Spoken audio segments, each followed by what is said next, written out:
একজন আমারই ফলোয়ার জিজ্ঞেস করছেন যে তার মামলা করেছেন, মামলার ডিক্রিও পেয়েছেন, পরে ডিক্রি যখন এক্সিকিউট করাতে যাচ্ছেন তখন দেখছেন যে তার শিডিউলটা পুরোপুরি ভুল, এদিকে ডিগ্রি পাস হয়ে গেছে।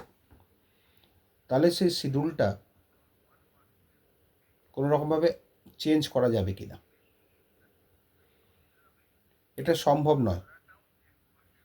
ডিগ্রি পাস হওয়ার আগে পর্যন্ত স্কোপ ছিল, কিন্তু ডিগ্রি একবার পাস হয়ে গেল, আপনি ডিগ্রি ড্রন আপ করিয়ে ফেললেন, এক্সিকিউশন কেসের সময় ধরা পড়ল যে আপনার ডিগ্রিতে ভুল আছে, সেই ডিগ্রি কিন্তু কারেকশান হবে না। ডিগ্রিটা কারেক্ট, শিডিউলটা কারেকশান হবে না, কারণ অলরেডি সেটা ইনফ্রাকচুয়াস হয়ে গেছে। Court delivered the judgment. Correction হয় কখন হয়? ধরুন আপনি শিডিউলে প্রেমিসেস নাম্বারটা ঠিক দিয়েছেন, কিন্তু নর্থ সাউথ ইস্ট ওয়েস্ট এটা ভুল দিয়েছেন, সেটা অ্যামেন্ড করা গেলেও যেতে পারে। যেহেতু প্রেমিসেস নাম্বারটা ঠিক আছে, বা রুমের নাম্বার ঠিক আছে, বা সব রুমের নাম্বার ঠিক আছে, কিন্তু যদি দেখা যায় যে পুরো স্যুট প্রেমিসেসটাই ভুল, টোটালটাই ভুল, তাহলে সেক্ষেত্রে কারেকশানের কোনো স্কোপ আসে না। এরপরে আরেকটা হতে পারে, ধরুন আপনার ডিগ্রিতে ভুল, ডিগ্রিতে প্লেনটা ঠিক আছে, শিডিউলটা ভুল হয়েছে, প্লেনটের বডিতে ঠিক আছে, শিডিউলে ভুল, সেক্ষেত্রেও আপনার অ্যামেন্ডমেন্ট হতে পারে আফটার ডিগ্রি।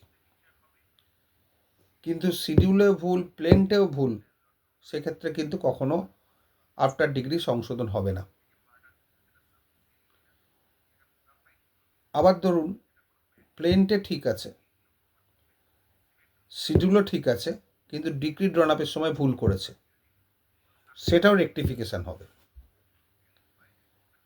আবার দেখা গেল শিডিউলে ঠিক আছে, প্লেনটের মধ্যে ভুল আছে, সেটা অ্যামেন্ড করা যাবে।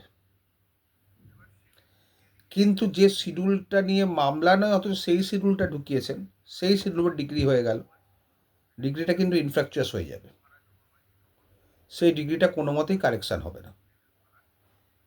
তাতে কিন্তু পুরো শ্যুটটা নষ্ট হয়ে যাবে। সুতরাং যখনই মামলা করবেন বুঝে শুনে শান্তভাবে দুবার দর করে মিলিয়ে নেবেন, মিলিয়ে নিয়ে ভালো করে বুঝে তারপর মামলা করবেন, সেটা আপনাদের পক্ষে লাভদায়ক।